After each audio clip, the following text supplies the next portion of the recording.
Hi, you've reached the idiot department. How can I direct your call? I'd like to file a complaint. Let me transfer you. Do you want to restart the episode? Welcome back to Idiot Department. On this episode, we are breaking into prison, which is kind of the exact opposite of what most fatherless homes encounter. Oh, bro. Can I jump? I can't jump. You can't jump. Yeah, No. I guess not. I think you gotta... Oh, can we get past these doors? I love that you opened the episode the same way as like the first time we tried. Yeah. A little behind-the-scenes trick. We've been plagued with technical difficulties, so this will be our second time restarting this episode. Well, they don't call us Idiot Department for nothing. That's right. We didn't name ourselves Idiot Department for nothing. Oh, you got a bad boy right there. It's got a big old staff.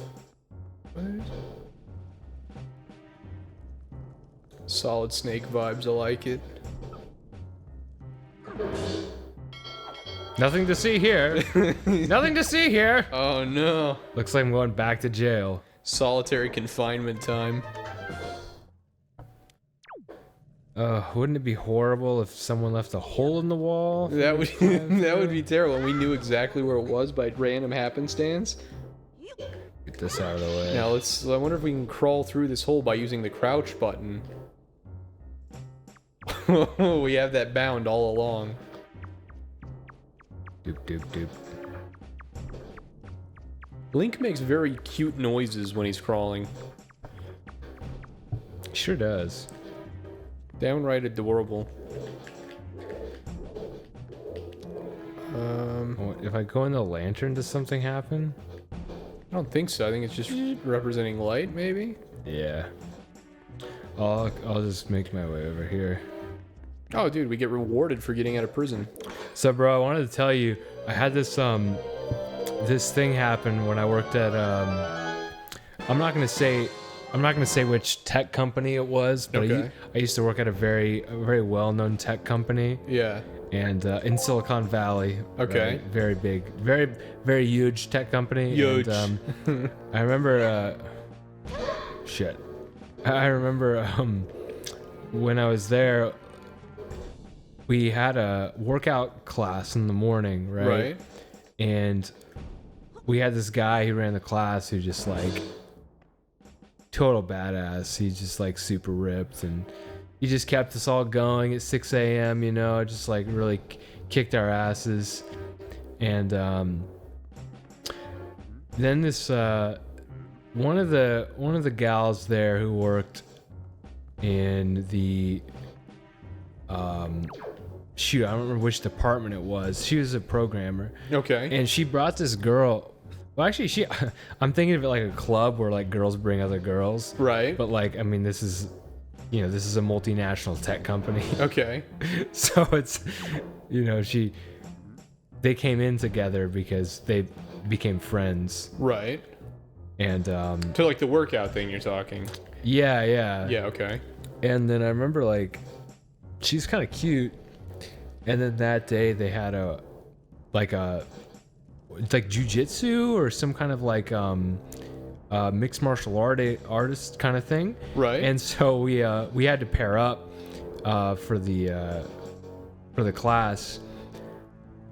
And I stayed and I did that and I got paired up with her. And we're sitting there on the mat and there's this like we're doing this thing where like the girl is like in your lap, like, and then you thrust her and like knock her over. Nice. Yeah, right? very I mean, based. not the girl, but like whoever your partner's with. Right. But for me, it's the cute new girl. Right. And so I'm like, she's on top of me and I'm being instructed and I'm like thrusting her and like climbing on top of her. Right. And I got a huge, oh fuck, what is this? No. What do I do? Run. Just run.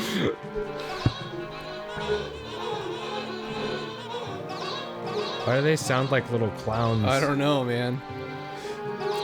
I don't know, man. Can you tell where the story's going? Yeah, not really. Oh my gosh. They're so loud, too. I'll just run. Just keep running. That's what I did in all the fights in school. But yeah, By like 5 minutes in, I just had this like massive boner. Oh no. Oh no. It's like my coworker, you know. And I look at her. I remember like I was lying there on the mat, and they're like, "Okay, so run the exercise again." And I've just like by this time I've just got the hugest boner. Right. And I just like I had to do it. I was like I did the thrust, and I just like looked right in her eyes just to kind of like gauge what the reaction was. Right. And it was She- completely unimpressed. No, she she had like the biggest grin on her face. I was like, I'm so getting me too. You're getting I'm gonna get me too. This is her ticket to higher management. Oh, this is so bad. Oh. And I remember like thinking to myself like, okay, she looks kind of embarrassed. We're both very embarrassed. Right. But I Clearly think- you weren't embarrassed enough to not do it. You're like, I mean, I was having a fun time. yeah, yeah, it sounds like it. But I mean, hey man, like it's a coworker. Like it's kind of embarrassing. I get, yeah. I mean, I just don't get like what kind of like any company, I guess tech company, but really any company puts on a thing where they're like, all right, now you're gonna thrust into your partner before work, and this can't go wrong in any way. We can't see an HR suit coming down the pike at all. Yeah. I mean, it's the kind of thing where like I don't think HR like knew what we were doing. Right. It was just like the coach, it was scheduling all of this. And like it just seemed like a good idea to them. Okay. And it was a good idea because like everyone in the group was like healthy and fit and like, oh, what the frick is this? Right, and you really wanted to thrust into everyone in the group. Yeah, I mean, like, they were sexy people. Like, Yeah. you know. But if it was ugly people, it wouldn't have gone well, is what you're saying. Yeah, I mean, the ugly people weren't in the group. you know. Right. There's lots of ugly people at this. So, like, if I showed up to this meet, they would have immediately shut it down. They're like, all right, actually, guys, we're going to conclude this session. We're going to pick it back up tomorrow. I mean, I don't think you would have made it in. Yeah. I think you would have been like, nah, fuck it. Yeah, you're probably right. Yeah. It's the kind of thing, like, because we would have people come in and out of this. We'd have people come in and out, but, like, some people would stick around, like, but it was like 1 out of every 5 people that would visit the morning class would actually come back the next day. I mean, I can't say I blame them. Like, getting up extra early for work, for that, like, to be at work to work out does not sound that appealing to me. Yeah, after a couple months, I stopped going, just because it was like such a pain in the ass. Because your little thruster girl stopped going? No, she kept going. Yeah. Fuck. How am I supposed to attack anybody without a sword? I think the point is this is like a Metal Gear Solid. Go ahead and pick up that thing. Yeah. Break that pot and get whatever's in there. There you go. Yeah. Come on. You don't have you're not holding on to one of those things anymore. Oops. Pick up. Please pick up. Die. Uh-oh. I dropped it. Shit. Nice I'm move. just gonna throw that away.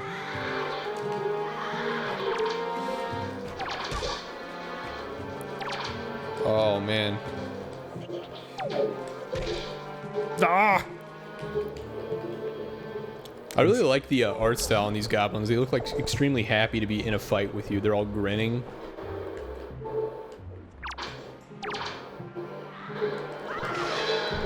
Oh, nice. You got him. Get his ass. All right, there we go. What is that orb thing right there?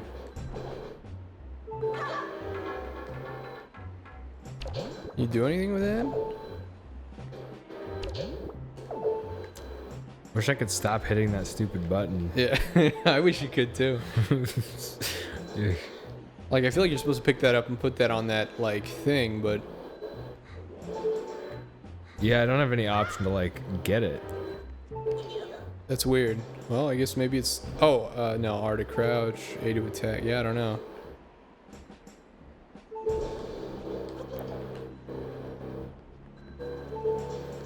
There's no options on the Guitar Hero 3 controller. Nope, there's not.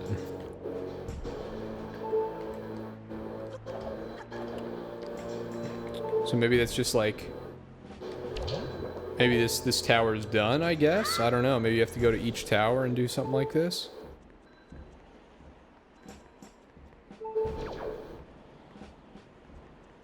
I guess I'll just like jump off. Well, yeah, I would hop... Yeah, right there. There you go. No fall damage. So Trevor, you got any good stories? I'm trying to think, man.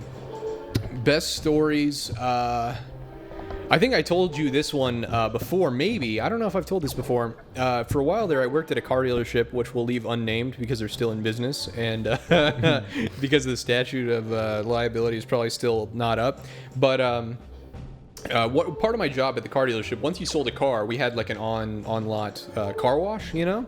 And so you would go find the car that they bought out in the lot, and you would pull it out, and you would go take it through the car wash and take it to get detailed or whatever, while they were signing paperwork. So that when they were done signing paperwork, like the car was all super nice and clean and like ready to go in the bay.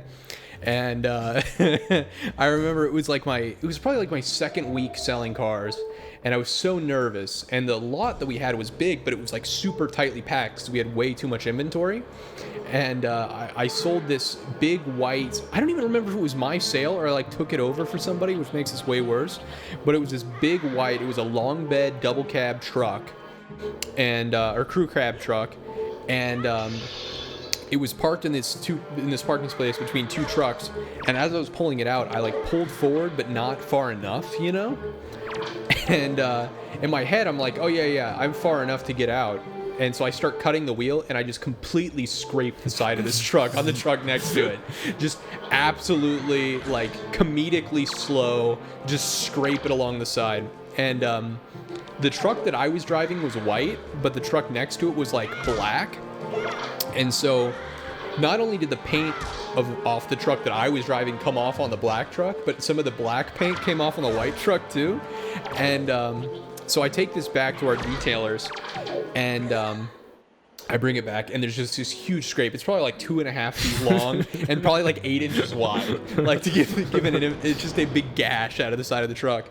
And I'm like, yo, I just sold this truck. Like, this guy's signing on this right now. Can you touch this up? And I remember thinking, there's no way they're gonna say yes. I'm gonna have to fess up to this. I'm getting fired. And the dude, who's like, I don't know, he's like 18, just total wagey. He comes out, he looks at it, he's like, oh yeah, we can correct that for you. I'm like, really? Like, right now? He's signing right now. He's like, I got you. And I'm like, based. Okay. So I'm sweating bullets. I go back in, and we had like a signing office where they like sign with our gals, you know? And I go back into that little office, and they're all like reading his paperwork, and this is your brand new Ford F-150. And he's like, oh yeah. And I come in, I'm just sweating profusely. I'm so ready to get fired at this point. And I like peek my head in, I'm like, all good? And they're like, oh, we're wrapping up. I'm like, fuck. Like, take longer, you know? And so he finishes paperwork, and the truck's still not done, right? And I'm like, shit. So I send him back stall. Yeah, I send him back to our waiting room. I'm like, oh, they had a couple trucks ahead of you. They're still cleaning some other cars, you know? And he's like, oh yeah, no problem. Just like, nice guy, right? And so he's waiting in the waiting room. The truck pulls up to the bay, and part of my job was to put like license plates on it, so it wasn't uncommon for you to be out there. And I go and look at the truck, and I'm trying to be like inconspicuous about it. So I'm just like, ooh, I'm gonna check this out. And I go along to the side of the truck that I messed up, and they've just put like white paint, just matte white, like almost like spray paint, and this huge glob over the side, and it just looks terrible, and it's still like tacky wet. And so I'm just like, I'm praying this guy doesn't see it, because at this point he's already bought it. It was like a $40,000 truck. He's already bought it. This is terrible. This is so awful. And so he comes out, and he's like, oh, thank you so much. You've been great. And I'm like, oh yeah, I've been awesome. here. Yeah. I've been here. I did the thing. I was here. Yeah, I've been something. I'm not sure if it was great. I sold you this truck. By the way, did they go over the accident report with you? Because I have one more thing to add on to that since you last talked to them. And yeah, so I'm just kind of like standing there hoping he won't like walk around the truck, which thank God he didn't. And he drove off, but I remember for like the next week, I just kept waiting for him to come back into the lot. And every time I would see a white truck pull into our lot, I would have a heart attack. I was just like, no, because I figured, I'm like, this is this guy. He's gonna come in. At best, he's gonna kill me. At worst, he's gonna go to my boss, and I'm gonna get fired. Like, there's no good way of this going about. Like, no good way of this going down. But thankfully, he never came back. And yeah, it turned out okay, and I kept that job, and did end up getting fired later for other things. But what did you get fired for? This is like anticlimactic, but when I got hired on during like a really like recessive downturn.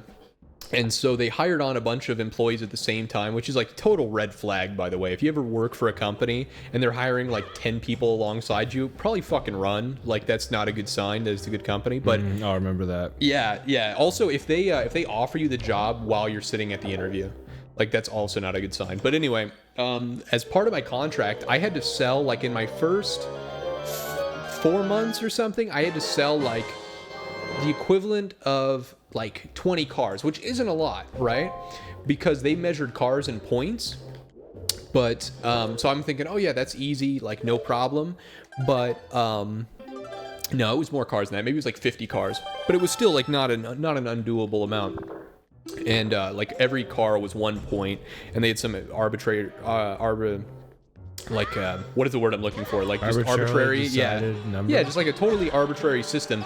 Well, what they didn't tell you when you got hired is like if someone else scheduled the appointment, like if they call into the call center, because this dealership was big enough to have a call center, and they schedule an appointment for you, then that person gets half your sale, like whoever scheduled it at the call center. So you lose half your commission and half your points. So you can literally do all the work on a car deal and not like get half the points, basically. And so I got to the end of this thing, and I was supposed to have accrued like, I don't remember what the points were. It was like 65 points, we'll just say, and I accrued 64 and a half. And they called me into the office, and they're like, well, as you know, you signed this document saying you would sell 65 cars, and go fuck yourself. Merry Christmas. It was like 2 weeks before Christmas when I got fired. How did you sell 64 and a half cars? So because if somebody else scheduled the appointment, like with the call center scheduled the appointment, they took half your car. Lose the point. Yeah. So I would lose that half point. And so really I sold, like I did the math one day on like what I made for that company, because they made about $3,000 per car on average.